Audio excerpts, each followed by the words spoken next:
This video is sponsored by Card Kingdom. You can find all the cards in this video in their store by using the links in the description below. Hi everyone, I'm Ner Surprise, and in this video I'm continuing with my Outlaws of Thunder Junction set review. So far, I've looked at all the multicolored, colorless white and blue cards, and in this video we're looking at all the black ones. For each of these cards, I'll discuss how I think they'll perform in Limited, that means Draft and Sealed, and I'll punctuate each evaluation with a letter grade. If you're new to my set reviews and unsure of what my letter grades mean, you can find a guide in the description for this video.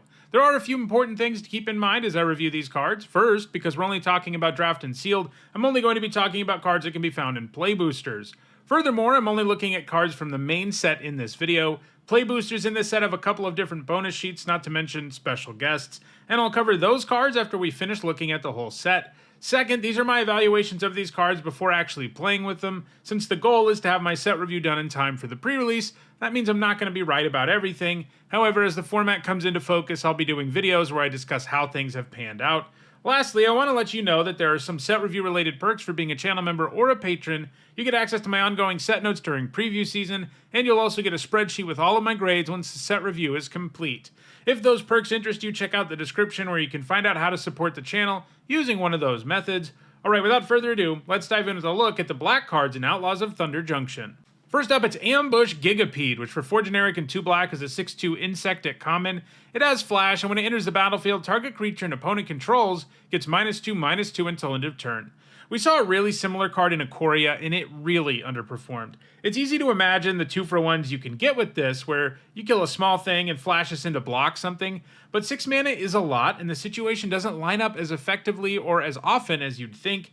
It's not terrible. After all, it gives you a body and takes one away in most cases, but it also isn't something that's even close to making the cut consistently. I'm giving it a D+. Next up, it's Binding Negotiation, which for 1 generic and a black is an uncommon sorcery. Target opponent reveals their hand, you may choose a non-land card from it. If you do, they discard it. Otherwise, you may put a face-up exiled card they own into their graveyard. 2 mana discard spells fare reasonably well, and it's pretty nice that this can also go after your opponent's plots, should they have them. Doing that is actually pretty nasty because they end up spending mana on their turn to get nothing on their next turn. That does increase the chances of this hitting something too. And yeah, I mean, it's going to feel like you time walk them sometimes. It still has the downside of not doing much in the later stages of the game, but it can trade 1-for-1 and disrupt your opponent pretty effectively. I'm giving it a C. Next up, it's Black Snag Buzzard, which for 2 generic and a black is a 2/1 bird. At common, it's got flying. And when it enters the battlefield, it does so with a +1/+1 counter on it if a creature died this turn, and it has plot for 1 generic and a black. This means you can pay 1 generic and a black and exile it from your hand, cast it as a sorcery on a later turn without paying its mana cost, plot only as a sorcery. If you can get a counter on this, it feels pretty good whichever way you cast it. The plot option makes it a little more likely you can get that counter, since you can spend some mana on a sacrifice effect before playing it. Keep in mind, plot cards are face up, so you're not going to like trick your opponent if you have this plotted. They're not going to be like, I guess I'll trade, even though it's going to give them some real value. Your opponent's going to be less likely to do it when they know what's going on. But still, this seems reasonably efficient, and it won't be that hard to get the counter on it either. I'm giving it a C+.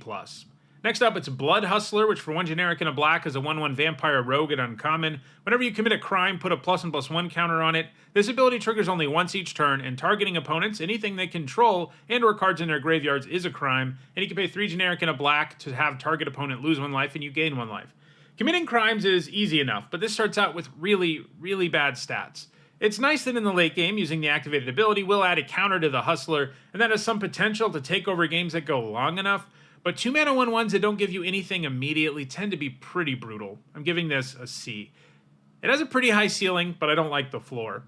Next up, it's Boneyard Desecrator, which for 3 generic and a black is a 3/4 zombie mercenary at common. It's got menace, and you can pay 1 generic and a black and sacrifice another creature to put a +1/+1 counter on it. If an outlaw was sacrificed this way, you create a treasure token. Assassins, mercenaries, pirates, rogues, and warlocks are outlaws. A 4 mana 3/4 menace isn't great, but it's not the worst thing ever either. Giving up creatures for counters looks somewhat worthwhile in black, and you'll get a treasure back sometimes too. Having a buff effect on a menace creature can make combat a real headache for your opponent. Still, having the 2 mana to spare on this ability is easier said than done in many situations, giving this a C. Next up, it's Costic Bronco, which for 1 generic and a black is a rare snake horse mount.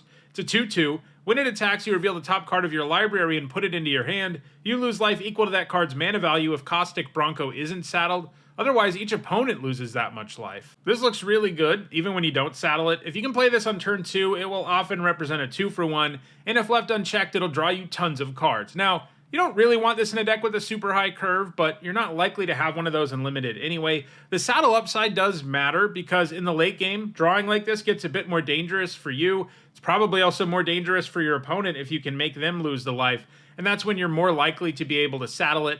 You're only going to do that if you have a spare body around, though, because there's a chance, of course, that your opponent doesn't lose any life. Overall, though, this looks pretty good to me. I'm giving this a B+. Next up, it's Consuming Ashes, which for 2 generic and 2 black is a common instant. Exile target creature. If it had mana value 3 or less, surveil 2. Exiling a cheap creature with a 4 mana removal spell normally doesn't feel very good, and, well, it still won't when you have to do it with this, but at least you get a little bonus when you do. Surveil 2 can set up your graveyard and improve your next 2 draws. I'm giving this a C+. Next up, it's Corrupted Conviction, which for 1 black mana is a common instant, and as an additional cost to cast it, you sacrifice a creature and draw 2 cards. This looks like it'll play pretty well in this format. Black-white is the main sacrifice deck in the format, and the ability to make mercenary tokens is going to work really well with this. Obviously, you can always sack something that your opponent's targeting with removal too. That's situational, but it is a mode this card has. For this kind of card to be good, you need to have lots and lots of expendable bodies. You can't count on that mode where you respond to removal with it, but it's nice to have that tacked on when you're already playing it in a deck where you can give up, a mercenary token to draw 2, and it looks like that'll be doable in black. I'm giving it a C. Next up, it's Desert's Due, which for 1 generic and a black is a common instant. Target creature gets -2/-2 until end of turn. It gets an additional -1/-1 until end of turn for each desert you control. 2 mana for -2/-2 at instant speed is already a solid card, and I think most decks are going to have 1 or 2 deserts in them, so getting this up to -3/-3 in the mid-game isn't a huge impossibility. Still, I think it takes enough setup to get there that this isn't quite premium, giving it a C+. Next up, it's Desperate Bloodseeker, which for 1 generic and a black is a 2/2 vampire at common with lifelink. When it enters the battlefield, target player mills 2 cards. 2 mana 2/2s with lifelink pretty much always make the cut, and this comes with some additional upside. Most of the time you want to target yourself with the mill effect to set up your graveyard, but sometimes milling your opponent makes sense, especially if you have some crime payoffs. I'm giving it a C+. Next up, it's Fake Your Own Death, which for 1 generic and a black is a common instant. Until end of turn, target creature gets +2/+0 and gains. When this creature dies, return it to the battlefield tapped under its owner's control, and you create a treasure token. We see this style of trick in every set these days, and they're always worth playing. It blanks removal and helps your creature win combat fairly effectively. It gets especially nasty when you're also rebuying an Enter the Battlefield ability. The treasure is some nice gravy here too, giving it a C. Next up, it's Forsaken Miner, which for 1 black mana is a 2/2 skeleton rogue at uncommon. It can't block. Whenever you commit a crime, you can pay 1 black. If you do, return it from your graveyard to the battlefield. So this can block. If it could, it would be insane. But still, getting this back is really easy. And that makes it a free 2/2 attacker pretty much all game long, while being especially potent on turn 1. Also works really well alongside sacrifice effects. I'm giving it a C+, and it's so efficient, I wouldn't be super shocked if it ended up being in the B range. Next up, it's Giza the Hellraiser, which for 3 generic and 2 black is a 4/4 legendary human warlock at mythic rare. She has ward for 2 generic, and they have to pay 2 life as well. Skeletons and zombies you control get +1/+1 and have menace. Whenever you commit a crime, create 2 tapped 2/2 blue and black zombie rogue creature tokens. This ability triggers only once each turn. This is a pretty amazing crime trigger, and her ward makes it more likely you get the chance to trigger it. It also means that you're going to get something anytime you cast her. Your opponent's at least going to have to pay 2 life and a significant amount of mana to kill her most of the time. That's not great, but that's the fail case, and there are going to be lots of games where you just untap with this, you make 2 zombies, and from there you're way ahead, and if they don't kill Giza, you're going to do more of it, and they're going to be even bigger, and they're going to have menace. She's definitely a bomb, giving her an A-. Next up, it's Hollow Marauder, which for 6 generic and a black is a 4/2 Spectre Rogue at uncommon. It costs 1 generic less to cast for each creature card in your graveyard. It's got flying. Whenever it enters the battlefield, any number of target opponents each discard a card. For each of those opponents who didn't discard a card with mana value 4 or greater, draw a card. I really like this design, and I hope it actually turns out to be good. I love that sometimes it can force your opponent to discard a real card, and you still get to draw a card, at which point we're talking about a 3-for-1, and at a minimum it either draws you a card or makes your opponent discard. In other words, it's a discard effect that's good even when your opponent's hand is empty. So the question is, how many creatures do you need in the yard for this to be worth it? I think the answer is 2, and getting there isn't ultra far-fetched, especially in black-green decks. Sometimes you'll be able to cast it even more cheaply, and of course the flip side is sometimes you have to pay 7, but I don't see that happening that often. I think this looks powerful overall. It just generates such good value for a fairly accessible cost, giving it a B-. Next up, it's Insatiable Avarus, which for 1 black mana is a rare sorcery with Spree, and that means you can choose additional costs if you're willing to pay the mana. You can pay 2 generic to search your library for a card, then shuffle it and put it on top, and you can pay 2 black to have target player draw 3 and lose 3 life. 3 mana to draw 3 is a really good deal, though getting 3 black mana to do that is far from automatic and limited. That's kind of a problem too, because if you can only pay for the other part of the Spree, you're playing a pretty bad magic card, at least in limited. 3 mana to tutor something up and put it on top of your library is horrendous. It's really slow card selection, and you actually go down a card. So, in other words, you need a heavy black deck to play this effectively. I do think that's doable, but the times where you have to settle for just the tutor or just pray that you get your 3 black mana are going to hurt enough that I think I just want to give this a C. Next up, it's Kervek the Punisher, which for 1 generic and 2 black is a 3/3 legendary human warlock at rare. Whenever you commit a crime, exile up to 1 target black card from your graveyard and copy it. You may cast the copy. If you do, you lose 2 life. It's a bit of a bummer he only lets you copy black cards, which is certainly a limiting factor in, well, limited. Furthermore, you often have to spend mana to commit a crime, and that further decreases your chances of getting to cast something. All of that in mind, I still think this is pretty good. It has a baseline as a 3 mana 3/3, and if you can just copy 1 spell from your graveyard, you're going to feel awesome, and there will be times where he really goes off, giving him a B. Next up, it's Lively Durge, which for 1 generic and a black is an uncommon sorcery with Spree. You can pay 1 to search your library for a card and put it into your graveyard and then shuffle. And you can pay 2 generic to return up to 2 creature cards with total mana value 4 or less from your graveyard to the battlefield. This does have an awesome ceiling. 4 mana to reanimate 2 4-mana creatures is amazing, and if you have the extra mana lying around, you can even tutor 1 up, so in a worst case scenario when you have an empty graveyard, the Durge can still do something, which isn't true of a lot of reanimation spells. But you're not always going to be able to get 2 4-mana things back, and that does take some significant setup even with the other mode. It's probably just a C. Next up, it's Ner Surprise, which for 1 generic and a black is a common sorcery. Return up to 1 target creature card from your graveyard to your hand. Create a 1/1 red mercenary creature token with tap. Target creature you control gets a +1/+0 until end of turn. Activate only as a sorcery. This resembles Emergency Well, the card that was really nice in the Brothers War. While the token it gives you probably doesn't have quite the same level of synergy a 1/1 artifact token did in that format, the tokens you get back do have some extra value between the creature type and its activated ability. This feels close enough to a 2-for-1 that I think you'll want 1 of these pretty often. It's also nice that in a real pinch you can just get a 1/1 out of it. You don't need to have something in your graveyard. I'm giving it a C+. Next up, it's Neutralize the Guards. For 2 generic and a black, it's an uncommon instant. Creatures target opponent controls get -1/-1 until end of turn, surveil 2.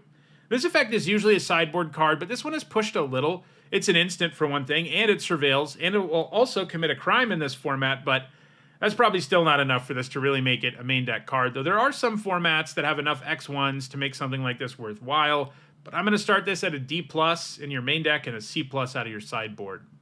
Next up, it's Nozumi Linkbreaker, which for 1 black mana is a 1/1 rat warlock at common. When it dies, you make a 1/1 red mercenary creature token with tap. Target creature you control gets +1/+0 until end of turn. Activate only as a sorcery. I don't think we've ever seen a 1 mana 1/1 that makes a 1/1 when it dies not be a pretty good card in limited. Heck, this kind of card even usually sees at least some play in standard. You get a whole lot for a very cheap investment, and it works particularly well if you have payoffs for Outlaws entering the battlefield or sacrificing creatures, and there are plenty of those things in the format. This is a nice common. I'm going to give it a C+, and like a lot of 1-drops, it could just end up overperforming even above that. Next up, it's Overzealous Muscle, which for 4 generic and a black is a 5/4 Ogre Mercenary at common. Whenever you commit a crime during your turn, Overzealous Muscle gains indestructible until end of turn. We've seen 5-drops that can become indestructible when X happens before, and I've never been super impressed with them. Sure, if you can do the thing he wants you to, in this case, target something, It feels pretty good, and your opponent does have to be wary about blocking this, but it's a real bummer that it doesn't work during your opponent's turn, which makes the card a lot weaker. I have to wonder whether it was a lot better, like when they were testing the set for limited when it could become indestructible even during your opponent's turn. Then you'd be able to blink removal and stuff like that a lot more easily. That would be kind of nuts, I guess, but as he is now, I don't think he's that impressive for the cost, giving him a C-. Next up, it's Pius Carnage, which for 3 generic and a black is a rare sorcery. Sacrifice any number of permanents you control, then draw that many cards, and it has plot for 1 generic and 2 black. This has a lot of upside, since it can draw you a bunch of cards. However, giving up a ton of permanents to make that happen is rarely worth it in limited, especially, the first 80% of the game. In the late game, this gets a little bit better when you have spare permanents around, but it's still nothing special. Especially if your permanents aren't expendable, giving them up from the board to draw is rough, even if they're lands. In the late game, if you can throw away a bunch of mercenaries and lands, this can help you win a game, but it's just so bad the rest of the game that I think you just have to give it an F. Next up, it's Raish Crew, which for 2 generic and a black is an uncommon enchantment. When it enters the battlefield, you create a 1/1 red mercenary creature token. Whenever an outlaw you control dies, each opponent loses 1 life and you gain 1 life. We've seen similar cards in the past, although they weren't as creature-specific. Still, Outlaw is a broad category. Lots of black creatures are outlaws, including the plentiful mercenary tokens, and this does make one of them. That means it adds something to the board while being good at threatening to drain life. Black-white is probably where this shines the most, as that's the sacrifice deck, but I'm a little skeptical. You just can't always line things up so that you're able to take full advantage of this kind of effect. Next up, it's Rattleback Apothecary, which for 2 generic and a black is a 3/2 Gorgon Warlock at uncommon. It has Death Touch. Whenever you commit a crime, target creature you control gains your choice of menace or lifelink until end of turn. Note that this one is not limited to once per turn like most versions of this effect. A 3-mana 3/2 with Death Touch is passable, and this will be able to give lifelink or menace to your stuff reasonably often. It can give itself these keywords, and giving itself menace can be nice because of Death Touch. Both of these keywords are pretty good at helping you win a race. If you can get both of them going at the same time, which there are a few cards that can allow you to do that, it's going to feel particularly good. This looks pretty nice overall, giving it a C+. Next up, it's Raven of Fell Omens, which for 1 generic and a black is a 1/2 bird at common with flying. Whenever you commit a crime, each opponent loses 1 life and you gain 1 life. This ability triggers only once each turn. Look out, it's a black Stormcrow with upside. You're likely to drain a few life with this most of the time, so even though the stat line is bad, it's probably a C. Next up, it's Rictus Robber, which for 3 generic and a black is a 4/3 at uncommon. It's a zombie rogue. When it enters the battlefield, if a creature died this turn, you get a 2/2 blue and black zombie rogue creature token, and it has plot for 2 generic and a black. You need to get the token to feel really, really good about this. I mean, if it was a 4-mana 4/3 that always made a 2/2, it would be a B+. But the baseline isn't a complete disaster, and getting the token out of it isn't super challenging. So I think it's a B-. Next up, it's Rooftop Assassin, which for 3 generic and a black is a 2/2 vampire assassin at common. It's got flash, flying, and lifelink. And when it enters the battlefield, you destroy target creature an opponent controls that was dealt damage this turn. These are always really exciting when you read them at first, but they always disappoint. Actually killing something with this in a way that doesn't require you to give up a card first just doesn't happen very often. Now, it is nice that as a 2/2 flash with flying and lifelink, it can also ambush block smaller creatures, and it can represent a somewhat problematic creature in the air that can really improve your chances in a race, but it's still so inefficient and so easy to kill for like 1 mana. I think it's just a C-. Next up, it's Rush of Dread, which for 1 generic and 2 black is a rare sorcery with Spree. You can pay 1 generic to have target opponent sacrifice half the creatures they control, rounded up. You can pay 2 generic and have them discard half the cards in their hand, rounded up. And you can pay 2 generic to have target opponent lose half their life, rounded up. This is another card that looks exciting at first, but it's really not that good.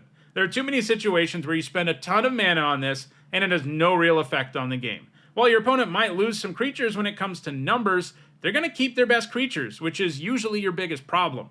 By the time you cast this, making them discard cards isn't going to do much either, and making them lose life isn't either. This does let you commit 3 crimes, but because most cards only trigger once a turn, that doesn't really matter. I just don't see this working out often enough to be worth putting in your deck most of the time, giving it a D. Next up, it's Servant of the Stinger, which for 1 generic and a black is a 1/3 human warlock at uncommon. It's got Death Touch, and when it deals combat damage to a player, if you've committed a crime this turn, you may sacrifice Servant of the Stinger. If you do, search your library for a card, put it into your hand, and then shuffle. A 2-mana 1/3 with Death Touch is relevant on pretty much any board, and being able to turn this into a tutor is nice upside.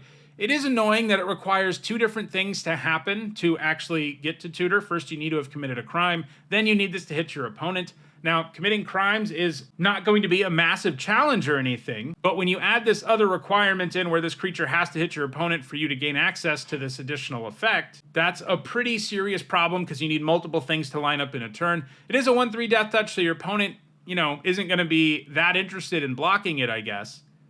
But I still feel like you have to jump through two different hoops to actually make this more than a 2-mana 1/3 with death touch, and I think that probably means it's just a C.